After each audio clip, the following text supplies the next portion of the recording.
yo conocía muy poco a Germán de Argumosa, muy poco, pero sí lo suficiente para saber que era una persona que tenía un buen don de palabra, de convicción, y que tenía además mucho dinero por parte de la mujer para poder viajar por todo el mundo, y esto pues también es importante, ¿no?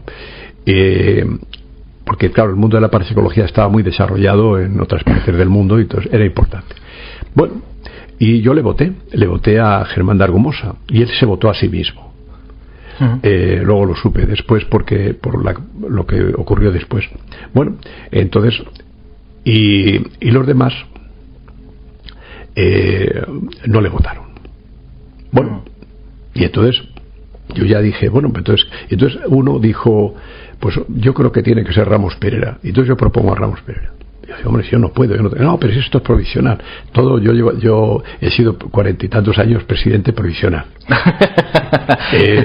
Y entonces, bueno, como digo, yo había propuesto a Germán, vi que no tenía ningún solo voto, nada más que el suyo y el mío, y dije, pues esto yo creo que es la única votación que he perdido en esta sociedad.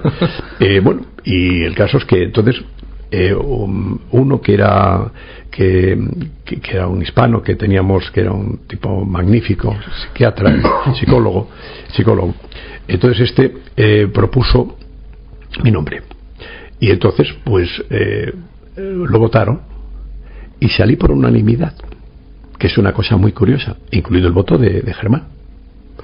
Es decir, bueno, y entonces bueno, yo ya dije, bueno, pues yo voy a mi voto era en blanco, porque como me votaban a mí, no voté.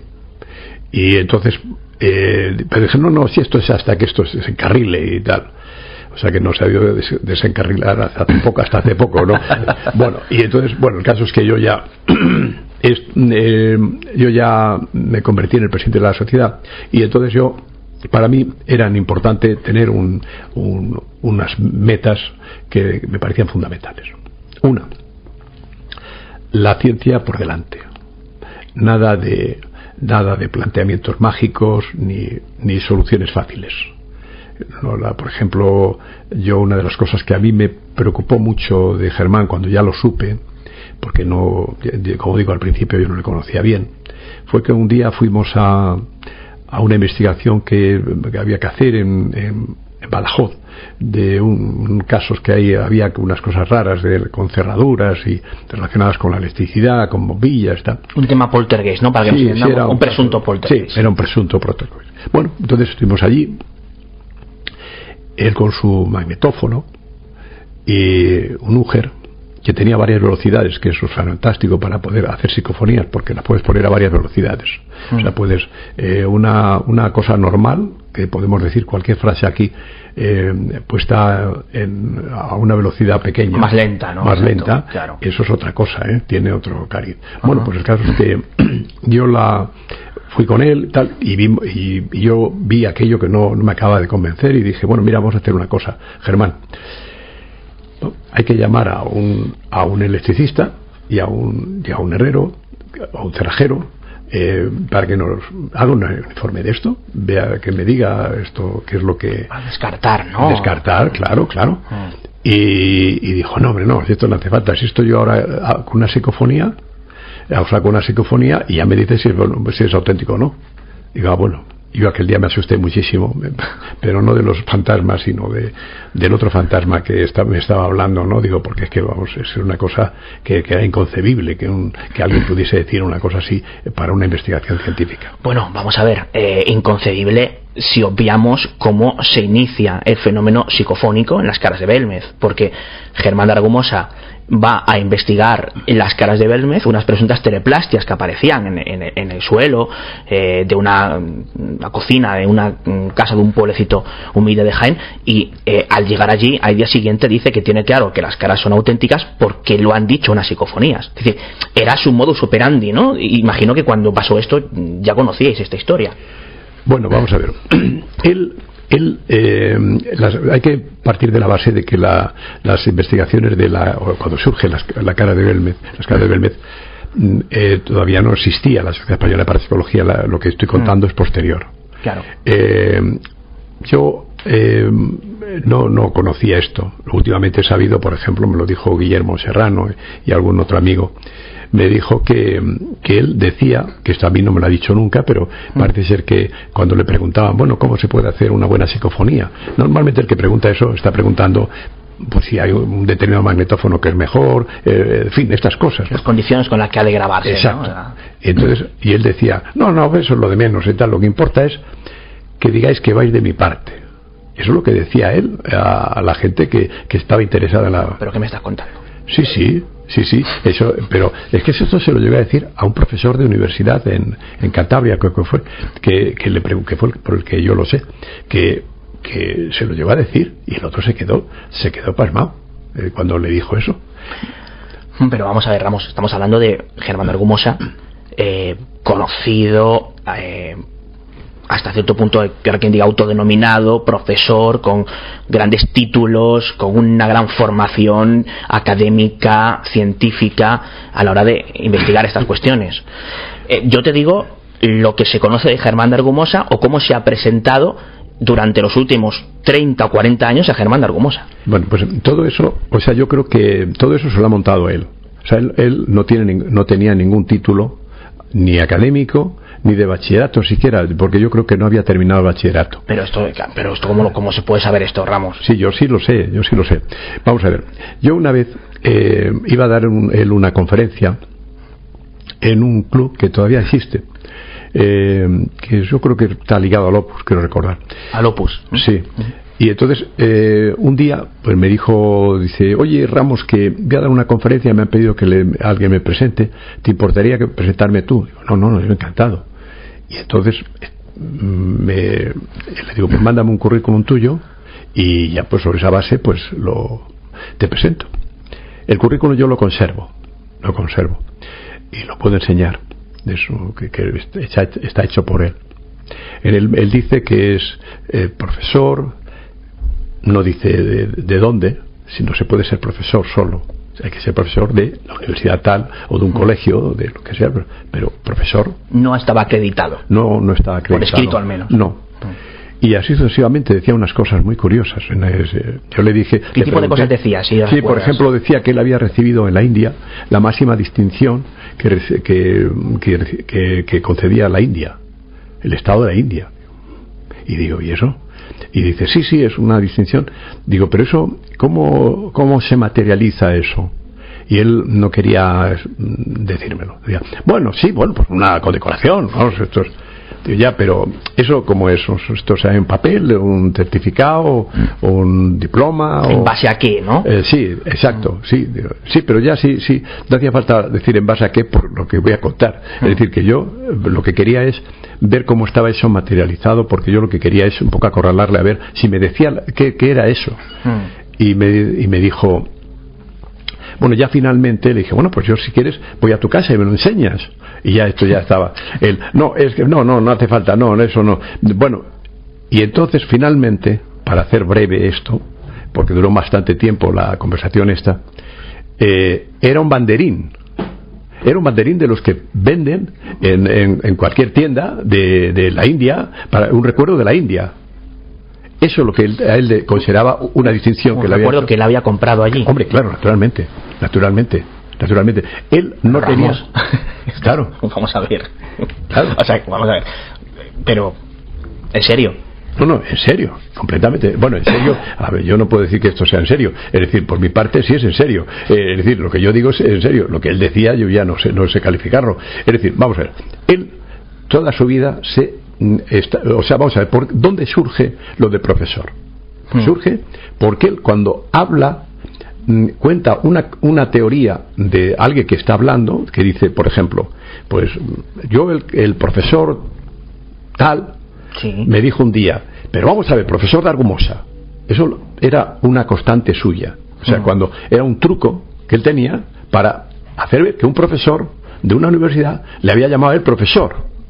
Entonces, pero en un momento dado sí, pero nadie le ha escuchado al profesor ese decir eso. Él es el que lo cuenta. No, pero que un profesor le diga a otro profesor no le certifica como profesor. No, claro, desde luego. Pero ya con eso la gente ya pues profesor, pero nadie se planteaba ¿Profesor de qué? Porque claro... Él no impartió ninguna clase en ninguna universidad, Él dio una conferencia, cuando yo estaba en Humanidades, dio una conferencia en Humanidades, pero yo estaba dando un curso, que es diferente. Yo estaba en nómina de la Universidad Autónoma de Madrid. Yo estaba en la nómina, es decir, que yo cobraba una cantidad pequeña, por dar las clases. Él, lo que fue un día invitado por José de Solas para que diese una conferencia. Y dio una charla, una charla. Sí. Y dio una charla. A los alumnos. Pero eso es una cosa. Y otra cosa es ser profesor. Yo estoy allí como profesor, que me contratan como profesor. Y yo estoy 3 años como profesor. Bueno, pues... Bueno, y tú tienes una licenciatura, imagino, en periodismo. Claro. Pero él no tenía ningún tipo de licenciatura. Él no tenía, yo creo que no había terminado el bachillerato. Yo creo que hizo... El bachillerato de la época, que no tiene nada que ver con el actual, vamos. Sí, efectivamente. Yo creo que no pasó del 4º curso, me parece. O sea, creo que por ahí. ¿Y los títulos nobiliarios que decía que tenía? Los títulos nobiliarios eran de la mujer. O sea, la mujer, el que tiene ahora el título nobiliario es el hermano de la mujer, que es el que le corresponde ahora, que es amigo mío. Pero estás desmontando un mito completamente. No, claro.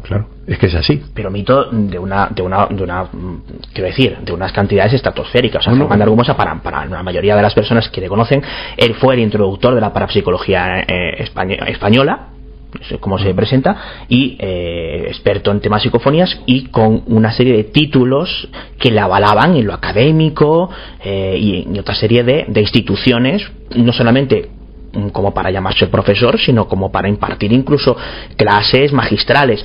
Es lo que siempre se ha dicho de Germán de Argumosa, y tú atestiguas con esto de primera mano que no es cierto. O sea, no tenía ni un solo título. Yo aquel día, en aquella conferencia, pues cuando le presentaste, yo fui y le dije, vamos a ver, Germán, si tú me dices, porque él se ponía que era historiador, que era filósofo, que era no sé qué. Bueno, entonces, vamos a ver, filósofo somos todos o ninguno. Porque vamos a ver, filósofo es un señor que ha hecho una carrera de filosofía. Eso es filósofo. Ahora, historiador, lo mismo. Y así sucesivamente. Digo, por lo tanto, si ya hablamos un lenguaje coloquial y dice yo filosofía, pues muy bien, lo que quieras. Pero realmente el título no lo tenía. Eso es lo que quiero decir. Porque yo se lo pregunté 100 veces. Pero a ti, tú tienes un título de... Bueno, yo soy un reconocido filósofo. Bueno, ya, pero tú tienes un título. No tenía título. O sea, te reconoció que no tenía esos títulos. No, y yo, esa conversación que tengo con él por teléfono, yo tenía delante su currículum y fui apuntando encima y tachando lo que no terminaba de explicarme y tal, y al final no quedó nada. Es decir, lo que allí había era palabra tras palabra. Él era un empleado del Servicio Nacional del Trigo que cuando deciden en España que ya no iban a hacer lo del Servicio Nacional del Trigo, cuando suspenden aquello, entonces se queda en la calle. Y a partir de ahí este hombre que se queda con ninguna fortuna, esto se pone y termina un día conociendo a una señora con la que se casa que era una persona muy rica, con muchas propiedades, y entonces con eso pues él ha podido viajar y todo esto, si no podría haberlo hecho. Bueno, para cerrar un poco el capítulo de Argumosa, porque hay muchos temas por los que preguntar, ¿no? Y este es un tema, bueno, que a mucha gente le interesa. Antes comentabas algo con lo que me he quedado, ¿no? Decías, yo sé que él se votó a sí mismo como presidente por lo que pasó después. Sí. ¿A qué te refieres con esto, Ramos? Sí, lo que pasó después es que luego él todo el tiempo pues lo que hizo fue un poco, yo creo que ponerme zancadillas y cosas y tal, porque lo que quería es que yo terminase dimitiendo y pasar que él creía que podría pasar a la presidencia. Entonces así estuvo en los momentos, hubo momentos muy delicados porque empezaron a circular unos panfletos contra, más bien no eran contra mí, pero era lo que a mí me querían dejar al margen del asunto, y que querían que fuese Germán presidente. Y entonces yo decía, pero si yo lo que quería es eso, pero es que no tiene más ningún voto, entonces ¿quién le está haciendo esto? Entonces estos panfletos. Entonces esos panfletos como parecían, ¿de dónde sí, venían? Bueno, no, venían por correo. O sea, se enviaban a la sociedad, supongo. No. El que tenía esto, o sea, el que hizo esto, conocía las direcciones nuestras. Ajá. Sí, vale. conocía nuestras direcciones. Y entonces nos mandaron los panfletos estos. Se enviaba a varios de los miembros de la sociedad. Sí, sobre todo a la junta directiva, y entonces diciendo y proponiendo quién podía ser presidente. A mí me hacía no sé qué de honor, estas cosas, pero si es que si yo no quería ser presidente ni nada, si a mí yo estaba encantado de que alguien fuese el presidente. Bueno, el caso es que luego vi que en el último panfleto, donde pues había unos que eran muy desagradables, porque alguno un día hubo una historia que fue para mí muy desagradable, y es que un día yo llegué a mi casa, coche, y cuando fui a aparcar, pues había allí dos que estaban uno a cada lado y tal, que cuando yo estaba aparcando y me hacían señales de que no aparcase y que no sé qué, y bueno, y yo me bajé, digo, pero ¿qué pasa? Y dice, no, es que aquí vamos a aparcar nosotros. Digo, pues usted no tiene que un coche, si está esperando aquí otro coche, que se meta. Digo, pero si había más sitio de sobra allí, muy cerca, sí. Entonces estábamos hablando, había menos coches en Madrid, y digo, no, pues a mí no, además yo una batalla de esas de yo aparco aquí o no sé qué, yo no la doy. Y entonces noté que uno estaba soltando, con la mano tenía chinchetas. Y entonces claro, lo que pasó es que me dice, no, pero si es que además está usted, tiene la rueda pinchada además.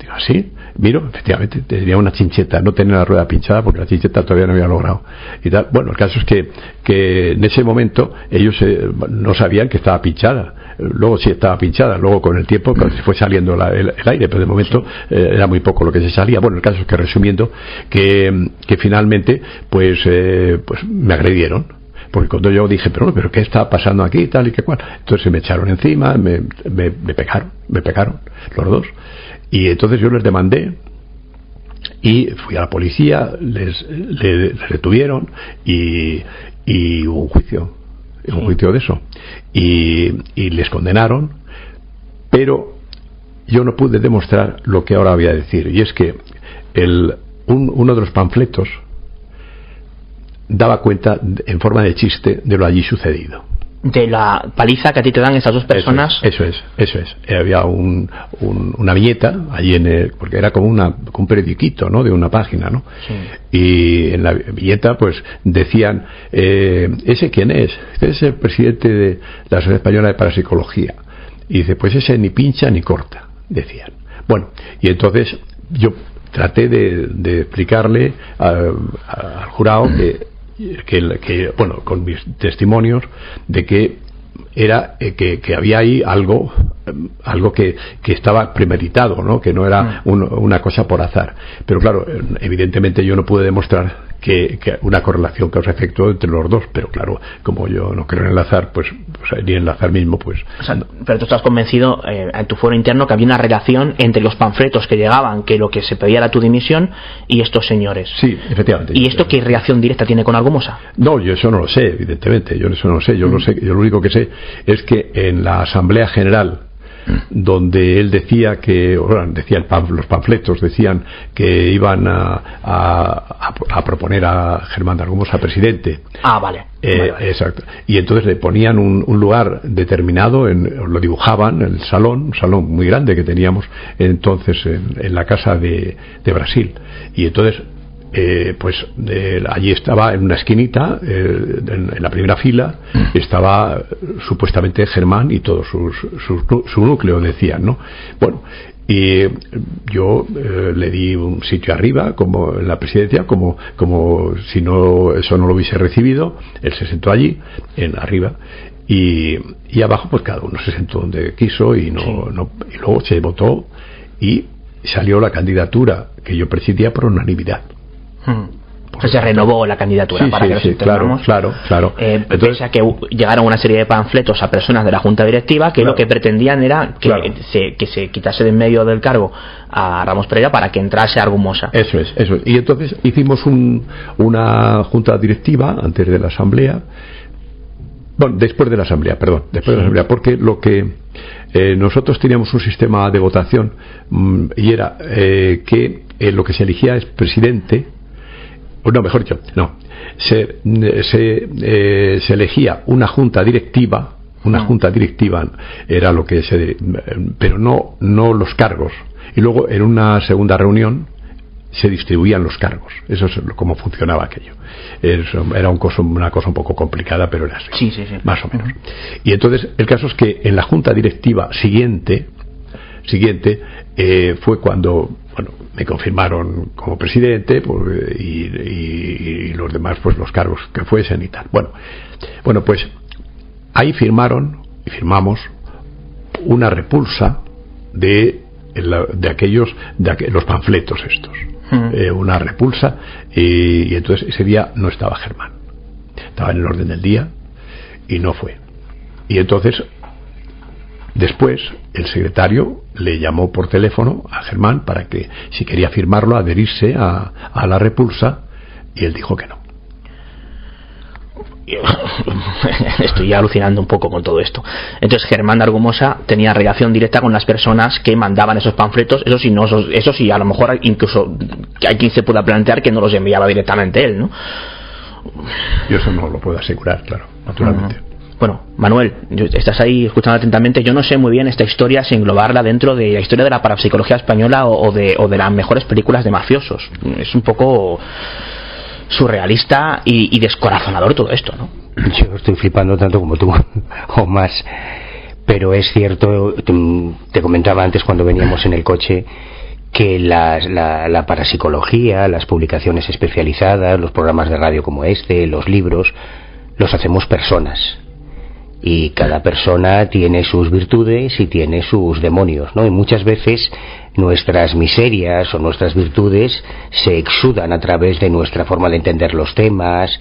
Quiero decir que en la historia de la parapsicología probablemente hay mucho de la historia de las personas que han creado la parapsicología, y aunque entiendo que es un aspecto incómodo, todos nosotros, mi generación, tu generación, nos hemos nutrido de la generación de Ramos Pereira, de Jordán Peña, del Padre Pilón, de Germán de Argumosa, y es bueno, creo que es sano en un momento determinado hacer un poco de revisionismo de esa historia para ver hasta qué punto los pilares sobre los que hemos construido nuestra forma de percibir estos temas, las psicofonías, los poltergeists, pues pueden ser unos pilares más o menos carcomidos, ¿no? Pero es muy incómodo, yo entiendo que es muy desagradable y que muchos oyentes del programa se sentirán incómodos. Sí, de hecho no estamos hablando de la opinión de Ramos Pereira sobre la figura de Germán de Argumosa, sino de hechos constatados como su falta de títulos absoluta, pues esta relación extrañísima, casi que de película de mafiosos, entre esa paliza del propio Ramos Pereira y una serie de acólitos, de presuntos acólitos de Germán de Argumosa. Vamos a cerrar un poco este capítulo, si os parece bien. Vamos a pasar a alguna cosa un poquito más amable, o no.